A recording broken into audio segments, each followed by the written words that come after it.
Au nom du Père et du Fils et du Saint-Esprit. Amen. Veuillez vous asseoir.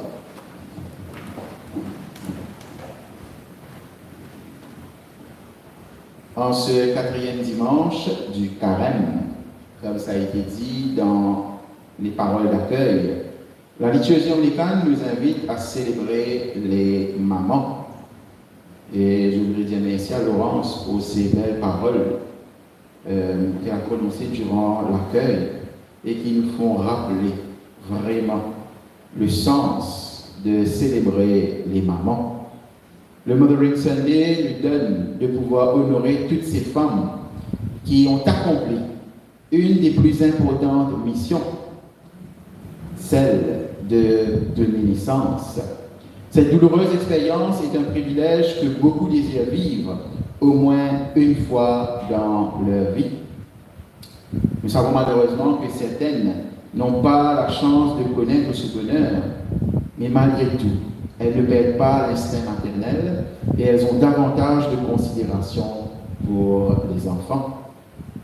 Être maman requiert beaucoup de patience, beaucoup de persévérance et beaucoup de vigueur. Chapeau à celles qui sont à la fois épouses et mères et qui, entre le travail et les tâches ménagères, arrivent à jongler entre les différentes responsabilités pour le bien-être de toute la famille. La présence et l'application de celle qui est considérée comme reine de la maison est inégalable. Pour cette attention, cette dévotion et cette douceur qu'elle démontre, certains osent même la comparer à Dieu. Alors, ce matin, cette fête, le Mothering Sunday, prend un autre sens, car elle arrive juste après la Journée internationale de la femme que nous avons célébrée vendredi. Et c'est comme si on était en train d'amplifier, d'honorer, de valoriser les femmes. La première lecture de ce matin, aussi bien que l'évangile de ce jour, nous offre une image merveilleuse de deux mères qui vivaient chacune une situation particulière. L'une accueille avec joie la naissance de son enfant qu'elle attendait tant. Anne rend grâce pour Samuel. Et l'autre est impuissante face à l'agonie et à la mort imminente de son fils. Marie, qui pleure la crucifixion de son fils Jésus. Heureusement, les deux connaissent une fin heureuse qui donne de l'espoir à chacune. Qui peut rester insensible devant la douleur d'une mère? Qui peut ne pas se réjouir devant la joie d'une mère? Voilà ce que peut faire l'amour d'une mère. Anne, dont nous avons entendu le nom dans la première lecture, son nom signifie grâce. Et elle est l'une des deux épouses d'Elkana, son mari, et l'autre s'appelait Pénina. Anne était une femme qui craignait Dieu et elle était aimée de son mari, tout comme il la respectait. Malheureusement, elle ne pouvait pas avoir d'enfant, étant stérile.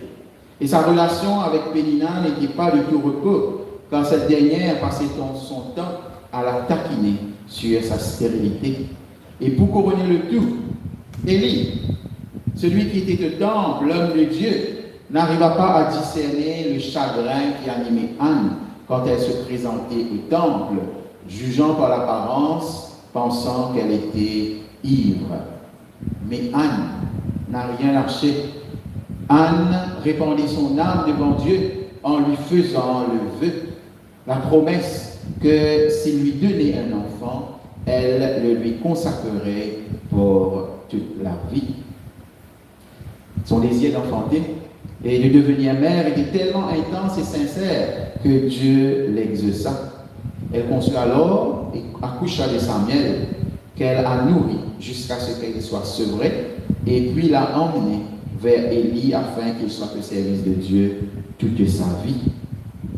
Et pour cette prière exaucée, Anne fit l'une des plus belles prières d'action de grâce que nous pouvons lire dans le premier livre de Samuel, le chapitre 2, les versets 1 à 10. Et cette prière montre ainsi la grandeur de l'Éternel et sa compassion envers les délaissés. Voilà ce que Anne dit dans sa prière. Mon cœur se réjouit en l'Éternel. Ma force a été relevée par l'Éternel. Ma bouche s'est ouverte contre mes ennemis, car je me réjouis de ton secours. Nul n'est saint comme l'Éternel. Il n'y a point d'autre Dieu que toi. Il n'y a point de rocher comme notre Dieu. Ne parlez pas avec tant de hauteur. Que l'arrogance ne sorte plus de votre bouche, car l'Éternel est Dieu qui sait tout, et par lui sont pesées toutes les actions. L'arc de puissance est brisé, et les faibles ont la force pour ceinture. Ceux qui étaient rassasiés se louent pour du pain, et ceux qui étaient affamés se reposent. Même la stérile enfante 7 fois, et celle qui avait beaucoup d'enfants est flétrie. L'Éternel fait mourir et il fait vivre. Il fait descendre au séjour des morts et il en fait remonter. L'Éternel appauvrit et il enrichit. Il abaisse et il élève. De la poussière, il retire le pauvre. Du fumier, il relève l'indigent pour les faire asseoir avec les grands. Et il leur donne en partage un trône de gloire. Car à l'Éternel sont les colonnes de la terre et c'est sur elles qu'il a posé le monde. Il gardera les pas de ses bien-aimés, mais les méchants seront anéantis dans les ténèbres, car l'homme ne triomphera point par la force. Les ennemis de l'Éternel trembleront, du haut des cieux il lancera sur eux son tonnerre.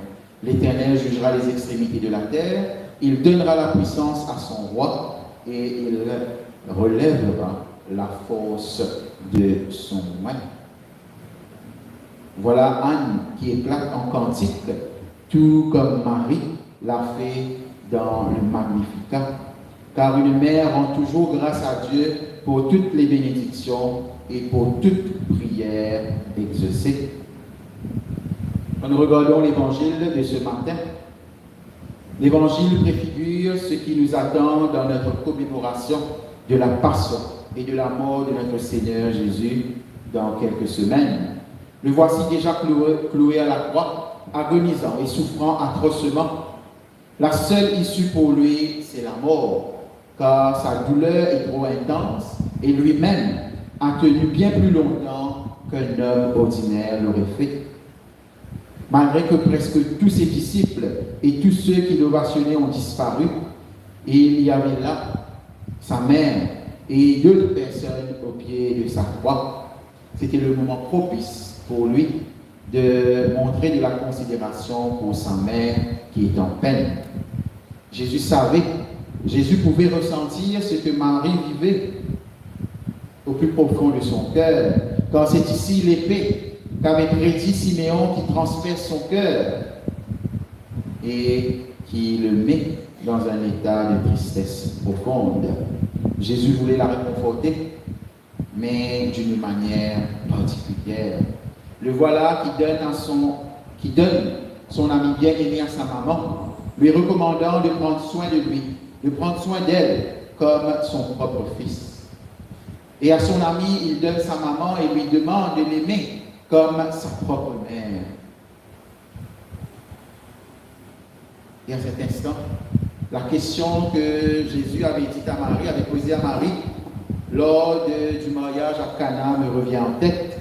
Jésus, quand sa mère vient le voir pour lui dire « Ils n'ont plus de vin, fais quelque chose ». Jésus avait posé cette question à Marie « Femme, qu'y a-t-il entre moi et toi ?» Alors ce matin, nous avons la réponse. Cette réponse est toute simple. Entre Jésus et sa mère, il y avait de l'amour que rien ne pourra briser, même pas la mort. Nous sommes confrontés à une scène touchante au pied de la croix de Jésus. Jésus a toujours eu compassion et il a sans cesse pris soin des autres. Et il le fait encore, même devant la mort. Quel total abandon, quel immense renoncement de soi pour le bien-être des autres. Jésus n'a pas pensé à sa souffrance ni à sa douleur, mais il a vu la souffrance de sa maman, la tristesse sur le visage de son ami bien-aimé.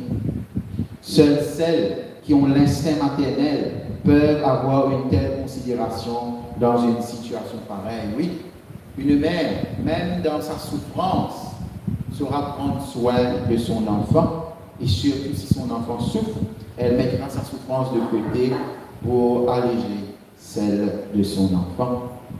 Oui, l'amour de Dieu est comme celui d'une mère qui se risque, même au péril de sa vie, à s'assurer que ses enfants et sa famille vont bien. Comment ne pas penser ce matin à ceux qui malheureusement n'ont pas connu la joie d'Anne, la joie de Marie, pour diverses raisons, parmi la stérilité, mais qui malgré tout n'ont rien perdu de leur instinct maternel. Elles partagent leur amour avec les enfants des autres et s'appliquent à en prendre soin comme s'ils étaient leurs propres enfants. Toutes ces femmes qui se donnent corps et âme pour s'occuper des enfants orphelins ou rejetés méritent notre plus grand respect et notre inlassable encouragement, car elles sont des modèles à suivre. Frères et sœurs dans le Christ, où serait l'humanité sans la contribution de la femme? Le Mothering Sunday n'est pas simplement un jour durant l'année où nous rendons hommage à celles qui ont compris l'appel du Christ à donner leur vie pour les autres. Étant très dévouées, les mères ne comptent pas les heures passées à prendre soin de ceux qu'elles aiment. C'est en toute logique que nous les comparons à Dieu. Nous ne pensons pas qu'elles soient égales à Dieu, mais elles portent en elles des caractéristiques propres à Dieu. Comme nous le disons dans le chant qu'on dit à moi, l'amour maman pour ses enfants, Seigneur, n'est pas dépasse de l'amour pour moi. Le Mothering Sunday devrait être un point de départ où chaque jour nous honorons celle qui nous a portés pendant 9 mois et qui dans la douleur nous a enfantés. Nous lui sommes à jamais reconnaissants pour ce qu'elle fait pour nous. Pour ceux et celles qui ont malheureusement perdu leur mère, soyez heureux de ce qu'elle était. Dieu nous a créés d'une telle façon qu'il nous donne de ne jamais oublier ceux et celles que nous aimons et qui ont partagé notre vie. Que les souvenirs et les expériences de vie aux côtés de votre mère vous encouragent dans votre vie de tous les jours à la rendre fière de ce que vous êtes devenu. Par amour, elle s'est sacrifiée. Par amour, elle a enfanté. Par amour, elle a soigné, nourri et élevé. Par amour, elle s'est donnée. Par amour, elle a réussi. Par amour, elle est allée jusqu'au bout. Et à vous, qui êtes présente ce matin, qui peut-être vous avez perdu votre enfant, sachez que votre souffrance est compréhensible et qu'auprès de Dieu, toutes vos peines, toutes vos douleurs, tous vos chagrins sont transformés en joie quand nous faisons confiance à Dieu. Mettez donc votre confiance en Dieu et laissez-le vous soulager. En février dernier, les membres de la MU ont eu une retraite sur le thème « Vivre ensemble avec les autres » et qui a donné une perspective sur comment aimer son prochain. Cette démarche d'aimer l'autre débute par le témoignage de la beauté, de la confiance qui donne vie à nos relations. Nous sommes appelés à faire confiance à Dieu et aussi à avoir confiance en l'autre. Comme Paul nous le rappelle, supportez-vous les uns les autres, pardonnez-vous réciproquement, revêtez-vous de la charité qui est le lien de la perfection. Pour l'amour d'une mère, osons apporter une transformation dans nos relations afin qu'elles se consolident, se fortifient et se donnent les moyens de progresser.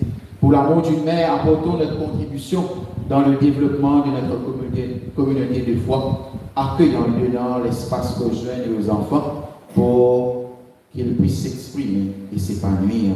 Pour l'amour d'une mère, celle à qui Dieu est toujours comparé, soyons des enfants obéissants et faisons toujours sa volonté. Pour l'amour d'une mère, Dieu nous invite tous ce matin à nous considérer les uns les autres, car il nous dit « Aimons-nous les uns les autres comme il nous aime. À ceux-ci tous, nous reconnaîtrons pour ses disciples. » Au nom du Père et du Fils et du Saint-Esprit. Amen.